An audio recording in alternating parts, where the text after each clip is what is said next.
Hello! Magandang hapon sa inyo lahat. So, meron tayong pag-uusapan, ano? Marami mga videos to, so bibilisan lang natin. Unahin natin tong video na to. Ano to? Nawam Young Susi Salud. Matanggal kaya yung susi, sungkitin? Oh Ayun no, talaga. Nabas again window. Hindi, okay lang. Ganun talaga. Talagang buhay. Wala, tinawanan natin lahat eh. Ganun talaga. No one no needed. Okay lang ko yan. Kuya, thank you. Kuya, thank you na yung burger ko na. Naiwan yung susi sa loob. Pero may way ba para ano? May way ba para mabuksan nyo ng hindi nasisira? Kasi alam ko, yung mga lumang kotse, di ba? Meron kami dating Estrada eh. Alam niyo yung pick-up na Estrada. Ilang beses ng ano yun na naiiwanan. Ang susi kasi nung Estrada namin, kasi luma na yun eh. 90s pa nabili yun eh. Yung literal na susi talaga. Ang pinaka ano niya lang talaga, pinaka automatic niya, yung pagka sinasara mo, yung pag pinipindot mo yun nasa gilid, magsasarahan lahat. So yun lang yung pinaka automatic sa kanya nun. Kasi ngayon 'di ba komplikado na ngayon yung susian ng sasakyan. Nung araw, pag naiwan yung susi, ang ginagawa lang namin, alam mo yung alambre, sa gilid kasi noon may parang rubber gasket, 'di ba? Pag sumara yung pinto, may rubber gasket sa gilid. Na ilulusot kasi yung yung alambre sa gilid ng rubber gasket. So pagka naipasok mo yung alambre na may hook, pwede mo na siyang hilahin, ma-unlock na. Ganun kadali nung araw eh. Pero ngayon yata iba na, 'di ba? Iba na yung mechanism.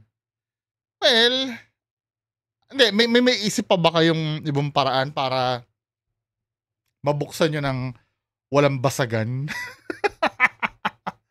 Kaya dapat talaga ang ina-advise ko, yung susi lagi nandito eh.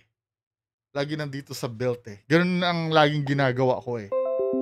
Or halimbawa kung manual na susi man, katulad nung sa motor ko. Sa motor ko hindi remote eh, literal na susi eh. Meron siyang parang yung parang telephone wire na gano'n, yun na i-stretch. Para kahit anong mangyari, nakakabit pa rin sa akin yung susi. Mahirap yan eh, yung pag nawala na ganyan. Eh ako pa naman mawalain ako sa ganyan. Yung mga literal na susi. 'Di ba? Eh, ganun talaga. Ika nga ano nandun, ganun talaga ang buhay. Papagawa niya pa yon, 'di ba? Anyway, next. Ano to? Ano to? Ito si Chris Hippers vlog. Ito yung namimigay, no? Namimigay ng pera. Ano tong... Guys, bring me short. Bilis, short, bilis, short, bilis. Ano ba alam mo? Jerry po. Mga kay Congress ko Thank you po. Ano yun? Hindi. Kung cool naman dun sa no? Kung cool naman sa magbi-bring me. Pero, ano yun? Parang ginagawang tanga yung mga Pinoy. Ito yung mga content na na yung papanoorin mo lang dahil may pera kang mahihita. 'Di ba? Pero kung tutuusin, wala siyang ayoko sabihin walang value. May value kasi nakakatulong siya, Pero kung tutuusin, wala siyang wala siyang substance eh. Yung parang ginawa lang yung channel niya para yung negosyo ba? Yung mamimigay siya, maraming manonood, kikita siya, tapos mamimigay siya. Parang ganon, yung sirkulasyon lang. 'Di ba? Pero feeling ko mas okay na yan eh, kaysa yung isa. Hindi talaga ako pabor dun sa dun sa yung mag-iiwan ng pera kung saan-saan, tapos mag-uunahan. Prone kasi sa aksidente yun eh. Yung ganon eh, yung mag-uunahan. Yung andyan yung muntik ng masemplang yung kakauna dun sa medyo pinatame na version nito yung Bring Me. Pero, well, ayoko naman sabihin ginagawa niyang tanga, pero nasabi ko kanina, ginagawa niyang tanga yung ano. Pero nasa ano na yun eh. Nasa, kung okay lang naman doon sa magbi-bring me yung ano. Pero parang as a person na nanonood, ginagawa niyang PG yung ano, no? Kapwa niya. Mas maganda na lang sana yung trivia question eh. Oh, sino ang pambansang bayani? May gano'n na, may napapanood ako, foreigner, gano'n, nagtatanong siya ng mga trivia. 'Di ba? Or halimbawa, may napanood ako ng mga YouTuber, make me laugh, yung magjo-joke siya, tapos bibigyan niya ng $20 yung magaling mag-joke. 'Di ba? Tapos, pagka hindi natawa, hindi niya bibigyan. Pero pag napangiti siya, may $20 yung ano. Pero yung ganito, wala, hindi naman bawal, ano? Di bahala sila. Next video. Ano to? 11 years old na bata, nakasuot ng police uniform na nangungutong ba yan? Naging laman ng balita ang 11 anyos na batang nahuling nangungutong sa Pasay City kahapon habang nakasuot ng uniforme ng pulis. Kumpleto at sukat na sukat ang uniforme. May badge, nameplate, riding boots at rank insignia ng isang police senior inspector. Ayos ah! Meron din siyang pekeng baril, patrol rig at mga papel na mukhang panikit. Ayon sa mga traffic enforcer sa Pasay Rotonda, mahigit 2 buwan na nilang nakikitang palakad-lakad sa lugar ang bata. Kahit hindi kilala yung nilalapitan, Ano si kuya, busog na busog ah. police, mga vendor, sweeper, yumayakap-yakap yun. Isang ina naman piso. Na-absorb talaga ng katawan niya na pulis siya eh. Kahit pag the way mo siyang kausapin, feeling niya pulis siya. Feeling niya pulis siya. Hindi yung 12 years old na bata. Batang FLM yata ito, min eh. Nirescue si alias Boy ng mga pulis kahapon at dinala sa DSWD Pasay City. Kanina, naging maiksi ang pagkikita ni na alias Boy at kanyang ama sa DSWD. Ayon sa tatay ni alias Boy, ilang buwan na niyang hindi nakikita ang anak. Alis na lang sir, pag dali siya magsawas. Hindi na nakuha yung uniform. Kumpleto eh. Dali siyang malis. Dagdag pa niya, hindi ito ang unang beses na nirescue ng DSWD at pulis si alias Boy. Madalas umanong nakikitira sa mga police station ng bata at minsan sa mga bangketa lang natutulog. Parang nakapin niya siguro yung ano, no? Yung mga galawan ng pulis. Yung the way magsalita yung mga pulis. Diba? Ang tanong, saan nanggaling yung uniform? Sabi ng tatay, nagsimula magpalaboy-laboy ang anak noong 5 taong gulang pa lang. Hindi May tsapa siya eh. tuloy mapigilang mainis ng DSWD at pulis sa kapabayaang nangyari sa bata. At kahit anong pakiusap ng batang pauwiin na lang sa kanila sa Taguig, hindi muna ibibigay sa kanyang mga magulang si alias Boy hanggat hindi na sisigurong hindi na siya pababayaang magpalaboy. Oo nga naman. Parang tanga lang yung tatay. Alam mong, parang, di ba, ang sabi kasi nung tatay, tamo ha, ano ba yung sabi ng tatay niya? Si alias Boy ng mga pulis kahapon at dinala sa DSWD Pasay City. Kanina, naging maiksi ang pagkikita ni na alias Boy at kanyang ama sa DSWD. Ayon sa tatay ni alias Boy, ilang buwan na niyang hindi nakikita ang anak. Oh, ba't hindi mo man lang hinanap? Napaka-irresponsable naman tatay ito. Tapos hindi ka man lang nagre-report sa pulis na nawawala yung anak mo? 5 buwan? Para ka naman tanga. Parang gago, di ba? Tapos, ito hindi man lang emotional na nakita niya. Hindi, let's say, halimbawa, hindi niya alam kung paano hahanapin yung anak niya, no? Siyempre, dapat nag-aalala ka na nun. 5 buwan mong hindi nakita yung anak mo. May iyak-iyak ka na dapat sa ganyan. May mga ganitong tao. Alis na lang sir, pag dali siya magsawas ba yung dali siyang malis. Ang gago, no? Diba dapat ang ikulong dyan yung tatay? Dapat may kaso na ganyan eh. Parang ewan ko. Diba may mga tao talagang binibigyan ng anak na walang karapatan na maging magulang. Dagdag pa niya, hindi ito ang unang beses na nirescue mo, ang dami na palang nangyayaring ganyan. ng DSWD at pulis si alias Boy. Madalas umanong nakikitira sa mga police station ng bata at Alam niya, no? Kung saan nakikitira tapos hindi niya binabantayan. Parang gago. minsan sa mga bangketa lang natutulog. Sabi ng tatay, nagsimula magpalaboy-laboy ang anak noong 5 taong gulang pa lang. Sanay na yung tatay na ganon. Kaya pala sometimes, no, may nakikita ako na kahit dito lang sa amin, malapit lang sa amin, na may mga bata na na yung palaboy-laboy, kahit uhugin pa, as in paslit, siya lang mag-isa. Alam mo, pag kumakain ako dyan sa sa Goodies, yung sa may Valenzuela, dyan sa may tapat ng yung malapit sa SM Valenzuela, yung Goodies. Pag kumakain ako doon, may lalapit doon na na as in bata talaga, malaki yung t-shirt niya na parang iniisip ko, kumakain ako 10:00 ng gabi, siyang mag-isa lumalapit sa akin na kakalabitin tapos manghingi. Tapos iniisip ko, hindi ba nag-aalala yung mga magulang sa ganito kabata na palaboy-laboy sa kalsada? Diba? Kung titingnan mo naman, wala naman siyang kasama. Siya lang talaga mag-isa na may mga ganong tao na mga irresponsable.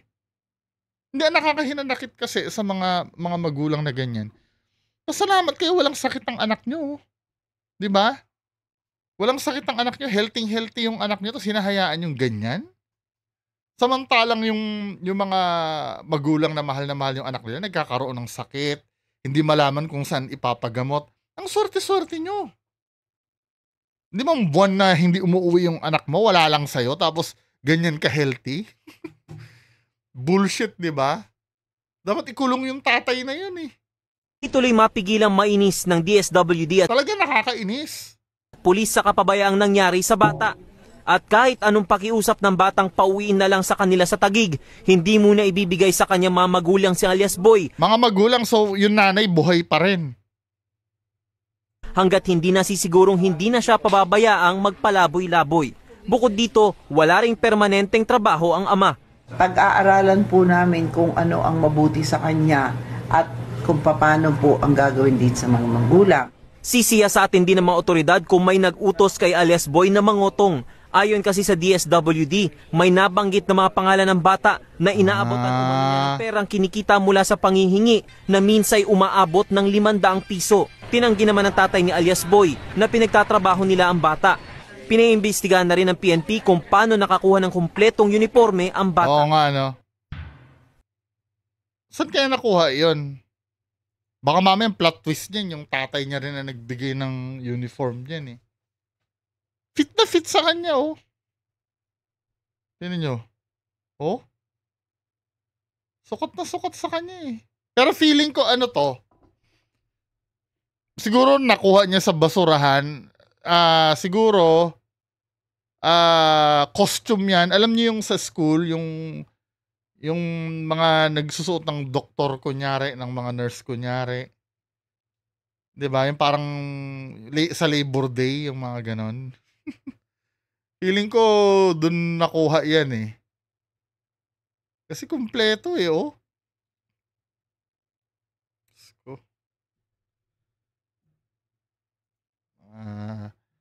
At kulong yung tatay. Anyway, dito tayo sa main topic, no? Ito, naging controversial ito dahil doon sa pahayag ni Vice Ganda. So, panoorin natin to. ABS-CBN to kaya medyo kakarapin ko yung video, ha. Kwento ko sa iyo, may pinuntahan akong lugar dun sa probinsya nila Heart Evangelista.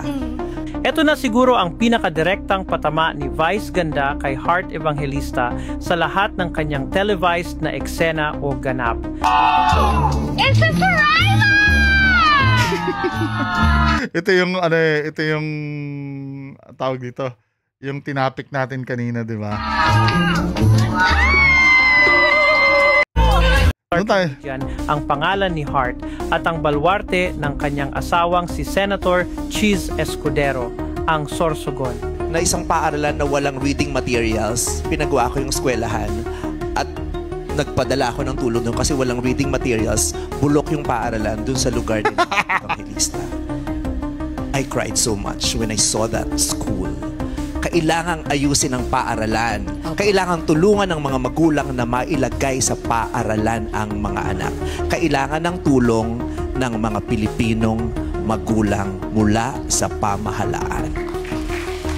Dahil sa issue ng flood control, kung saan sangkot umano ang senador na asawa ni So, ito, ang punto nung sinabi ni Vice Ganda. Kasi ganito nag-mention siya ng name. Obviously, may pinapatamaan siya. Kasi pwede niya naman sabihin na pumunta ako sa Sorsogon.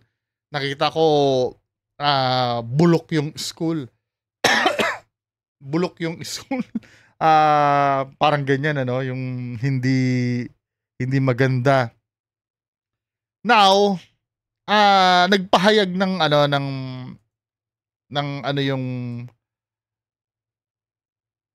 nagpahayag ng statement. Redundant ba? Nagpahayag. Nagpahayag ng pahayag. Or nagbigay ng statement ang school. Ito yung sinabi. Ay, actually hindi school, yung mayor ng municipality of Bulusan sa province of Sorsogon. 'Di ba? Bilang inang bayan, i-zoom pa natin. Sagad na ba? Yan. So dito, bilang inang bayan ng Bulusan, nais ko pong magbigay ng linaw sa naging pahayag ni Vice Ganda sa It's Showtime episode ng ABS-CBN noong October 24, 2025. Patungkol sa kanyang donasyon sa Bagakay Elementary School na kumalat sa social media. Tahasan niyang sinabi na bulok ang eskwelahan sa probinsya ni Heart Evangelista at walang mga reading materials. Diba? Nais ko pong bigyan diin na wala pong kinalaman si Miss Heart Evangelista Escudero sa isyong ito. Totoo nga naman. Diba? Mas pabor pa ako kung dediretsahin niya na probinsya ni Chis Escudero. Pero mamaya invalid din kasing mo si Chis Escudero dyan Mamaya i-explain natin Pero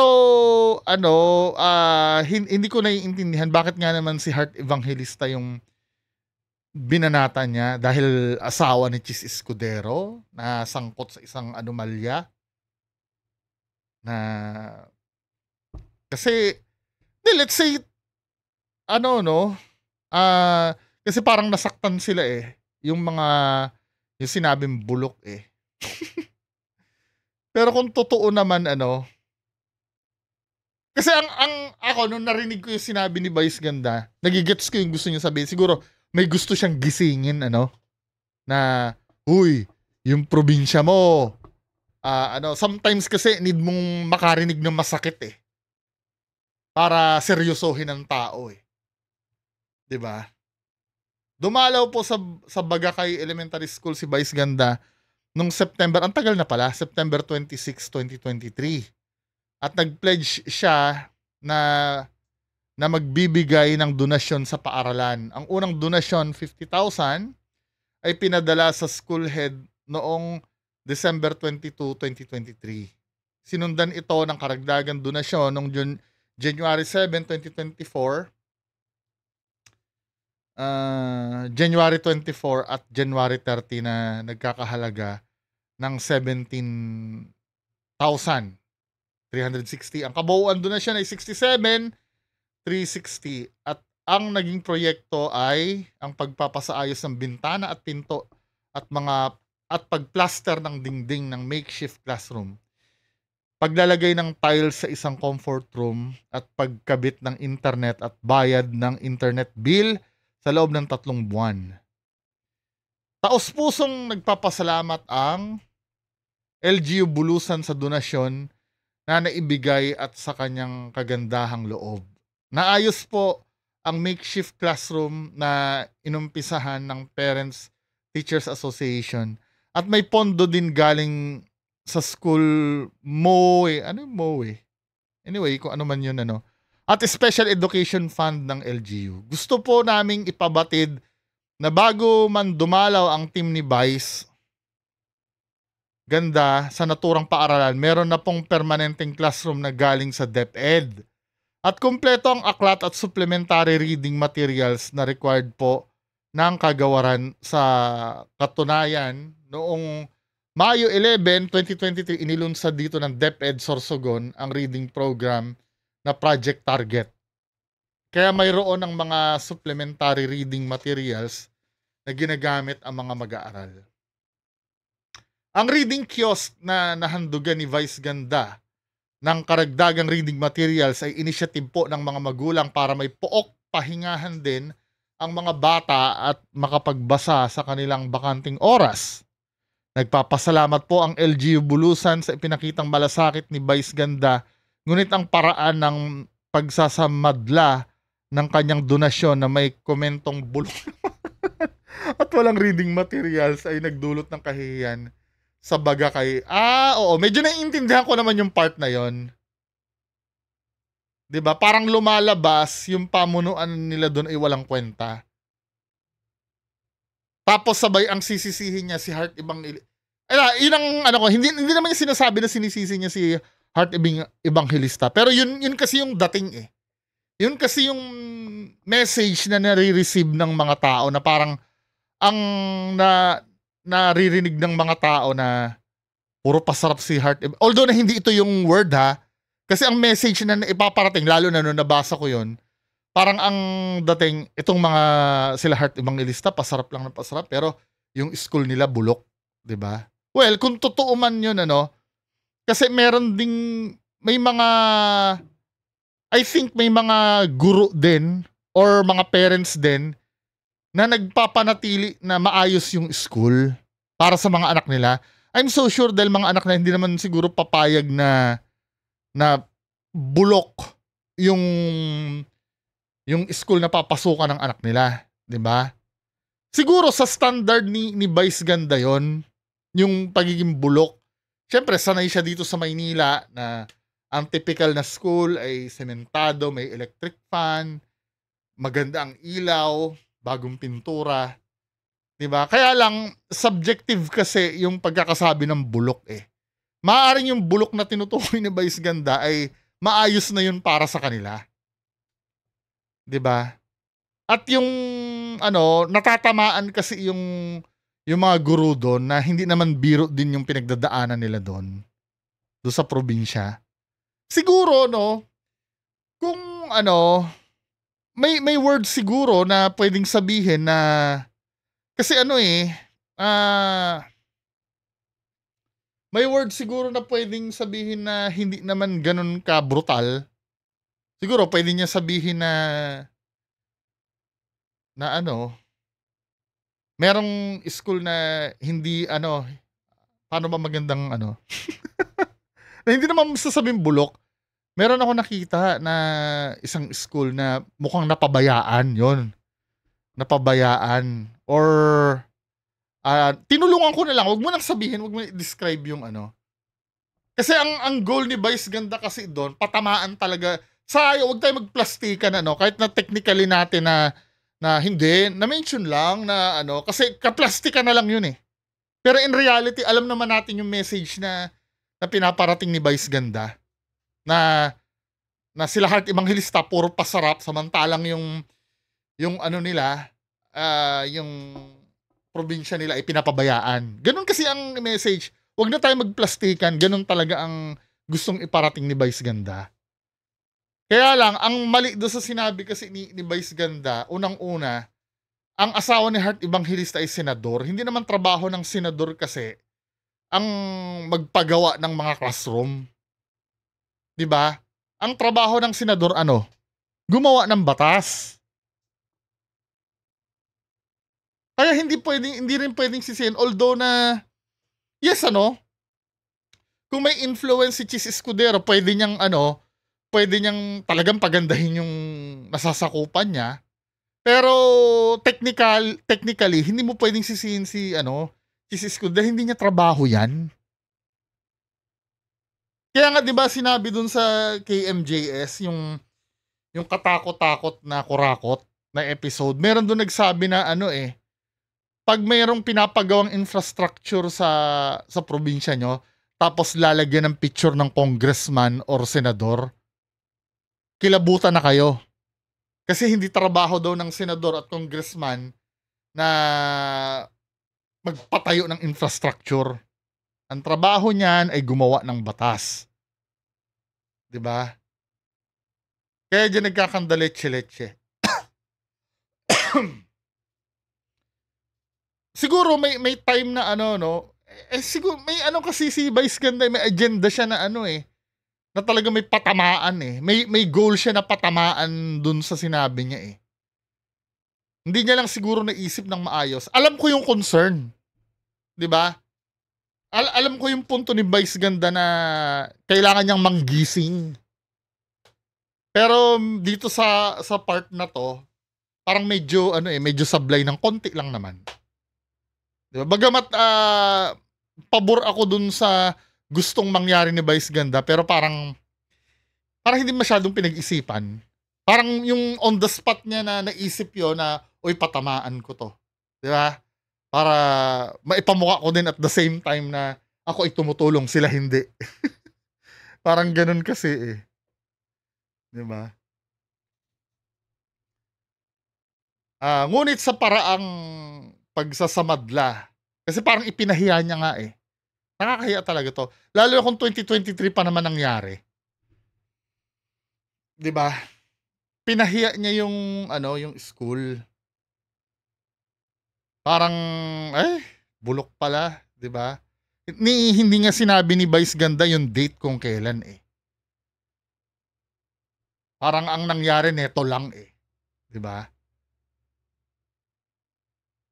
Ngunit sa paraan ng pagsasamadla ng kanyang donasyon na may komentong bulok na paaralan at walang reading materials ay nagdulot ng kahihiyan sa Bagakay Elementary School, sa bayan ng Bulusan at sa Department of Education. O nga, ang dami na apektuhan Nabaliwala ang lahat ng pagsusumikap ng mga guro at pamunuan ng mga gulang at mag-aaral, lokal na leaders at ng kagawarang edukasyon at iba pang stakeholders para mabigyan ng kaaya-ayang paaralan ang mga kabataan na angkop sa kakayahan ng komunidad. Ito yung keyword, yung angkop sa kakayahan ng komunidad. Kasi sometimes yung pagkakaroon ng, let's say, dito kasi sa atin, ang magandang classroom dito, may aircon 'di ba? Tapos ang gamit nila whiteboard, hindi blackboard. Pero sa mga school na katulad ng probinsya, magkaroon nga lang ng electric fan dyan, luxury na 'di ba? Magkaroon nga ng classroom dyan, kahit makeshift, luxury na yun Yung iba nag-school sa ilalim ng puno, 'di ba? Yun lang naman. Patuloy ang koordinasyon ng LGU Bulusan sa DepEd Sorsogon at sa provincial government para sigurong kasama sa mga plano ng lalawigan ang pangangailangan ng ating paaralan. Mula pa noon, si Senator Chis Escudero ay naging aktibong taga-suporta ng edukasyon sa Bulusan, lalo na noong siya pa ay gobernador. Yan, pag gobernador ka pwede. Prioridad niya ang edukasyon sa panahon ng COVID-19 pandemic. Makakaasa po ang publiko na mabibigyan ng tamang intervention ang mga kakulangang nabanggit ng walang propaganda. Hindi purong intensyon na matulungan ang ating mga mag-aaral, kundi puro intention pala. Maraming salamat po. Wenny Rafalo Romano, Municipal Mayor.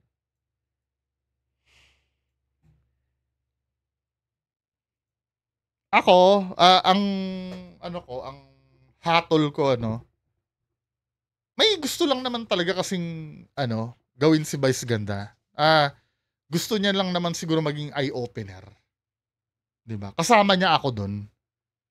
'Di ba? Kasi kung hindi mo rin naman kasi sasabihin, hindi ka magsasalita ng masakit, hindi magugulat ang lahat. Pero 'di ba? Pero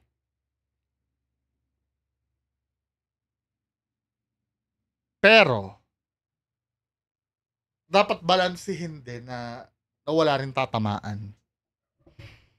Kasi nababasa ko dito,